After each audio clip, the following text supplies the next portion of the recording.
We visit with Dolores Horto, who was a co-founder of United Farm Workers Union, along with Cesar Chavez, and we get her insight on community engagement. It's all here on the next Latino Motion. Join us. Choose to get lost in the woods to gain experience in forest management. Choose to travel through time to understand the past.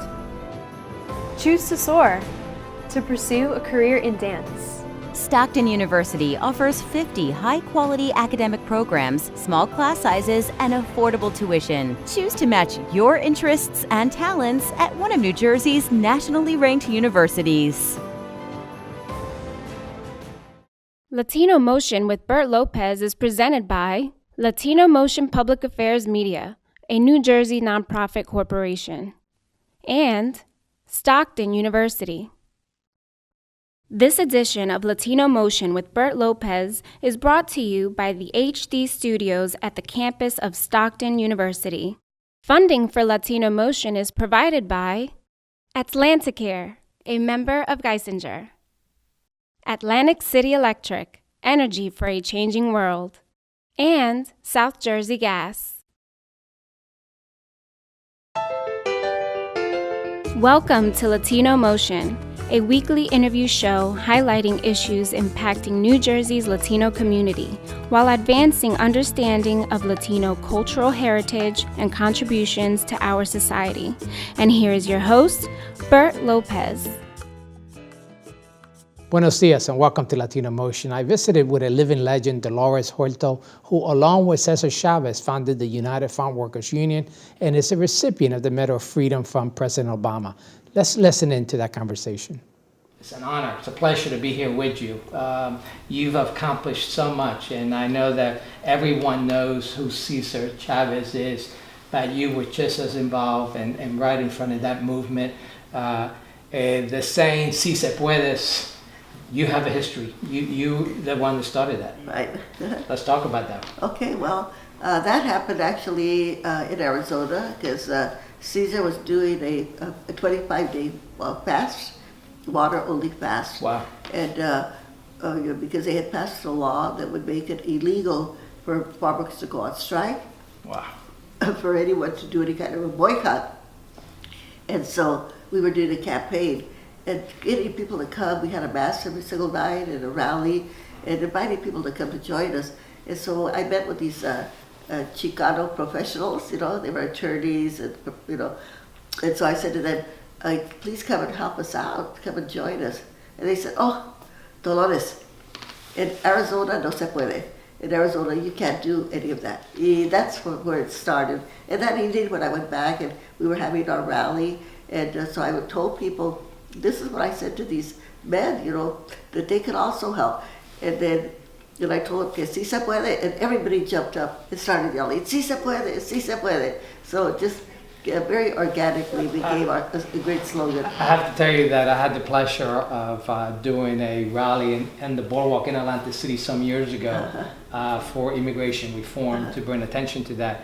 And the chant that I was using, si se puede, and never knew where it originated from, and the fact that it's the calling for civil rights in the Latino community. Remember seeing that when Obama was campaigning, a very powerful statement, and now we know what the history behind it is. Yeah, and when I met President Obama, that's what he told me. He said, I stole your slogan.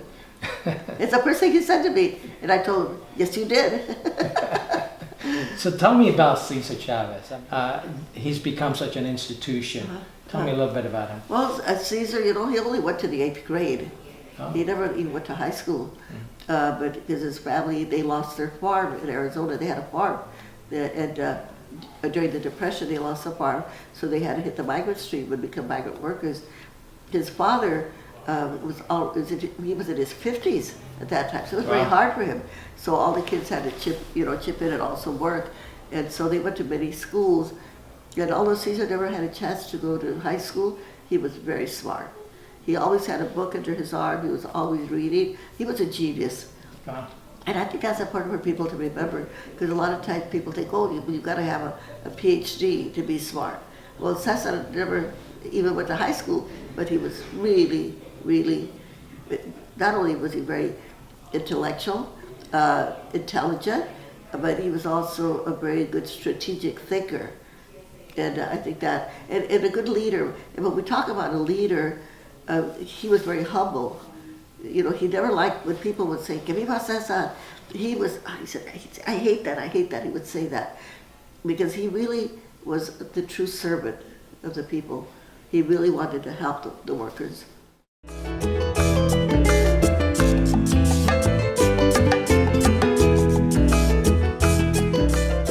Welcome back. We continue with the groundbreaking work of civil rights activist Dolores Horto. Let's listen in. Obviously, that was a tremendous time in our history. Not only was there suppression because of the fact that there were people of color, with Latinos working the fields, almost treated like second-class citizens and not given the appropriate work environment in addition to the low wages. What was it that motivated you at such a young age to be so active in this kind of movement? Well, actually, I grew up in a town called Stockton, California, near Sacramento. And as a young girl, I was in the Girl Scouts for 10 years. And my mother, you know, she always said we have to help people. If you know you have some way that you can help somebody, you have an obligation to do that. So once I learned how to organize, and the person who taught Cesar and myself how to organize was a man named Fred Ross Sr., un gringo, you know, Un gringo. Un gringo, who was, I call him the godfather of the Chicano movement. Wow. Anyway, he taught us both how to organize. And once I learned how to organize, then I found out that you could do really miraculous things. You know, you could change laws. You know, you could get people elected to office. And to me, I think that was so much power. What was your role with Cesar? Well, I was. We first started the organization by having meetings with farm workers at their homes. You know, and our plan was to organize the whole Central Valley. So I was doing the northern part of the Central Valley, Cesar was doing the southern part. And our plan was to organize for 5 years before we had a strike. But we weren't able to make that happen because the Filipino workers, they went on strike. And so we either had to join them or they would have lost their strike. So we made the decision to scuttle our plan and you know, go in a different direction. And that's what we did. Basically, just moved up your plan. Yeah, we had to change our plan. And then, of course, you know, then from the strike, we couldn't win the strike and they could bring in so many strike breakers. So then we went on the boycott. So I was the director of the boycott. And so I did service work, and then I did the lobbying work in Sacramento. You know, I did we actually, before we started the union, we belonged to another organization called Organización de Servicio a la Comunidad, a community service organization, CSO. And there we passed a lot of really important laws. So I was the person that did the lobbying in Sacramento and in Washington. You know, so we passed the laws that you could vote in the Spanish language, that you could register people door to door, you know, make it easy for people to register. And this is all in Arizona? No, California. Oh, this is California. It's all California, yeah. And then we passed a really major law that you did not have to be a U.S. citizen to get public assistance. That if you had your green card, if you were, you know, a registered. You were certainly ahead of your time, because those are the very struggles that we have. And can you imagine that? I mean, right now we have millions of people that get the Affordable Care Act. Even they're not yet citizens, but they're legal immigrants to the country. Right. So we passed that law also. So it's amazing work, and certainly something that we all these younger generations look forward to the fact that you opened the door. Yeah, and then in the farm workers union, we got the amnesty bill passed, and that legalized about 6 million people. And by the way, I want to thank the Puerto Rican community, because the Puerto Rican community has always stood so strongly for the immigrants from other countries. So. Gracias a todos los puertorriqueños. Muchas gracias. De parte de los puertorriqueños, muchas gracias. Latino Motion with Bert Lopez is presented by Latino Motion Public Affairs Media, a New Jersey nonprofit corporation. Join us online at www.latinomotion.tv. Find us on YouTube, Facebook, and Twitter. We encourage your comments and contributions for show topics. Dolores Horto has played a major role in the civil rights movement, and we have more of that conversation. Let's listen in. Obviously, you're an unsung hero. It almost seems that Chavez got most of the glory, but there was such a tremendous team that you were part of. Tell me, what message do you give to others that want to advocate in behalf of the Latino community? It wasn't easy for you at that point in time as a young Latina being involved. Not something that, with the machismo that we have in the Latino community was necessarily accepted, but you overcame that and you really became a leader. Well, first of all, I think a leader is a person that goes out and brings in people, recruits people. That's what a leader is. That's what Cesar was, right? Right. Cesar was very supportive of women. He was always, in fact, they would tell Cesar, "Why do you have so many women here?" And he said, "Because they do the work." You could count on them to do the work, right? So he was very supportive. So we had women that were heads of field offices. Right. They had our medical plan. All of these important positions. We had a lot of women. So that was kind of unusual, I guess, for the farmers. And Cesar's wife, Helen Chavez, people don't hear about her a lot, and she was very strong. I would like to say that Cesar was only afraid of two beings, God and Helen. The only piece of people that he really made sure that he didn't mess up, right? He said, one of us has to be the spokesperson. And he said, "Do you mind if it's me?" He said. I said, "Oh, of course not, Cesar." Yeah. But now, in today's world, I would have said, "Okay, Cesar, you be the spokesperson part of the time, and I will be." But actually, when we did the boycott here back east, Right. people didn't know who Cesar Chavez was. Right. And so I was in charge of the boycott from Chicago, to New York, from Canada down to Florida. And it became a national Yeah, movement. yeah, it became a national movement. So I was really the spokesperson for the organization because people didn't even know who Cesar Chavez was. We introduced Cesar. All of the other people that built a movement, we don't know their names, but we had 5 people killed. Wow. Just trying to get the right to organize, to get basic human rights like toilets and drinking water, unemployment insurance for the workers. And the people don't know their names, So, these are the people that build up a movement, and often they're the ones that nobody knows who they are. Tell me, what's your perspective on today's environment? What have you done, and how you see things happening today, or what state do you think things are for workers, particularly for Latinos? Well, I think when we talk about working people, we're under a lot of duress right now. The cost of living is going higher and higher, and wages are not keeping up with it. So people you have to work 2 jobs to be able to survive. At the same time, we see that there's a lot of movements that are happening right now, like the Me Too movement, Right. the Black Lives Matter movement, the Our Lives Matter movement for the young people. So there's a lot of stuff that's going on right now. So we have a lot of challenges, but I have a lot of hope because I think we have an awakening of sorts like we had in the 60s, Right. I like to tell people, if you're sorry you missed the 60s, guess what, we're back. So you see that there's a lot of organizing that's going on, and now people have their cell phones, they have the computers, they have Yeah, the you got social Facebook, media. they have the Twitter, they have all the social media so they can mobilize people very quickly.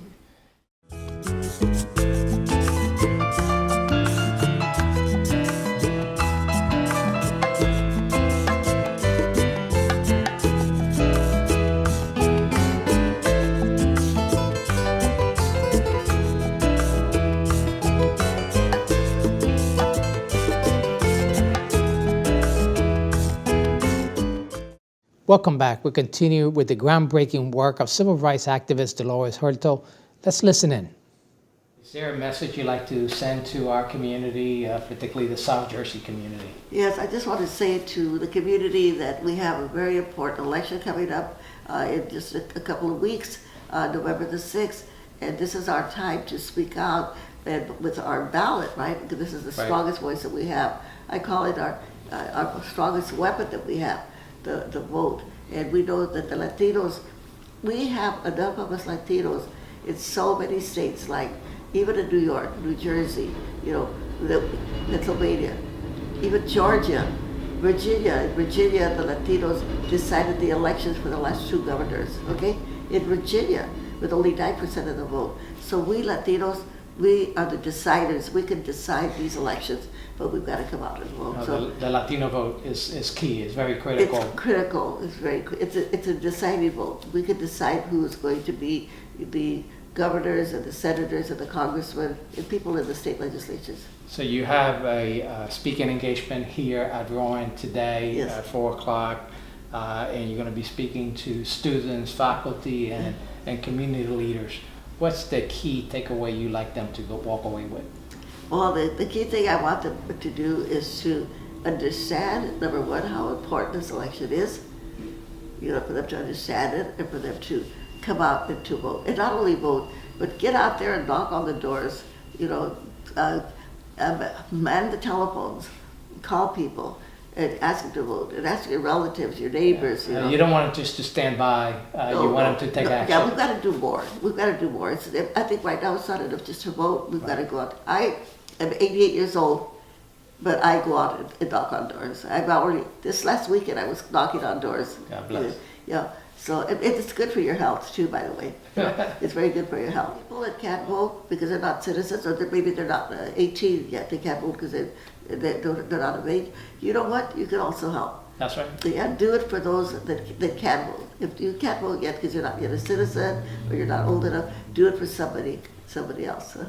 That's a great message, and I hope that I wish you a lot of success. You're still very active and involved, and it's such a pleasure to meet you. Thank you very much. Thank you. Thank you. And if people want to reach our organization, we're at DoloresHorto.org, and we're doing a lot of work right now on stopping the school-to-prison pipeline, coming into our communities to educate people and organize them so that they can fight this terrible thing that we have going on right now in our country. Yeah. The expulsion and suspension of our Latino and our African-American children. Good message. Sí se puede. Sí se puede. Gracias.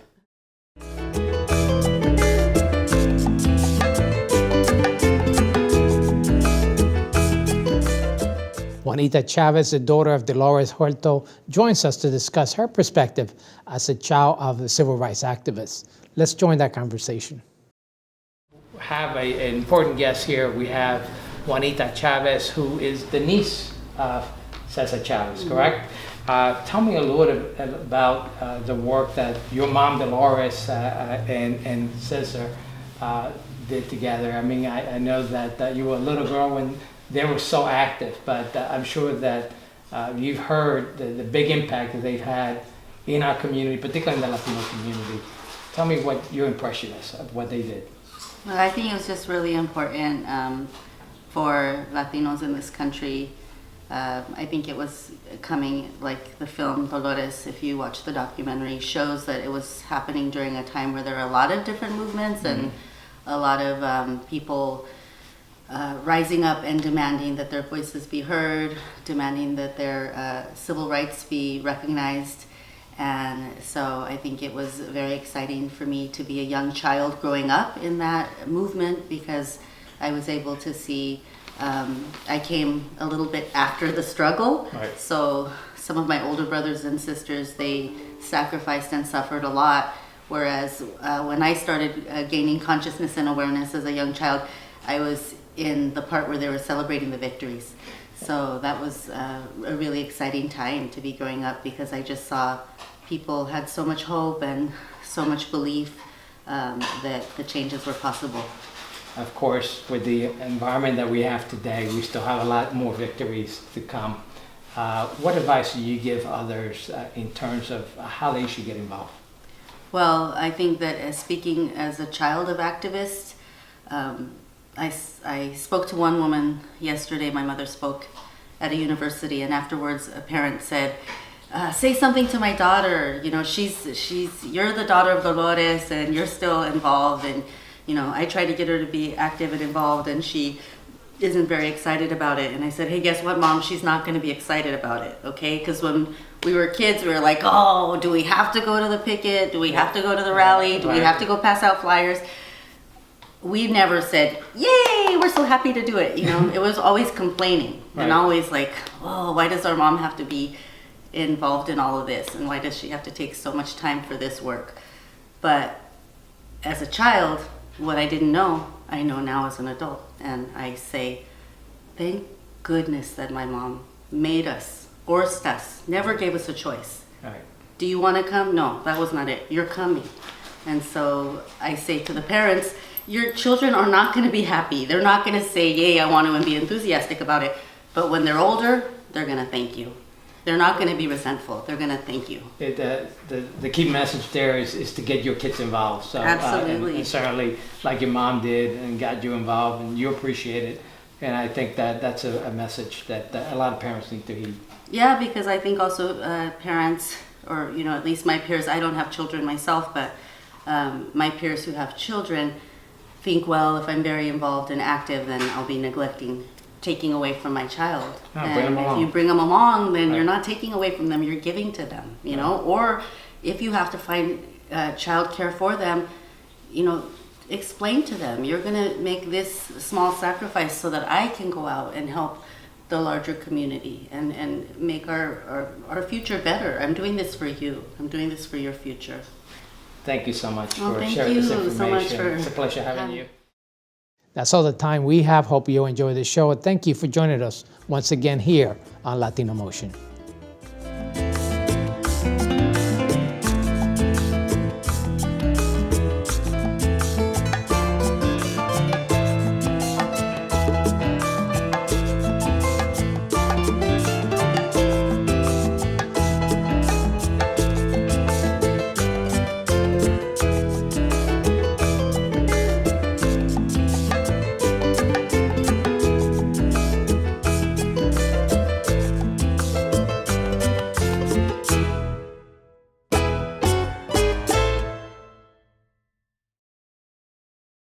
Choose to get your feet wet.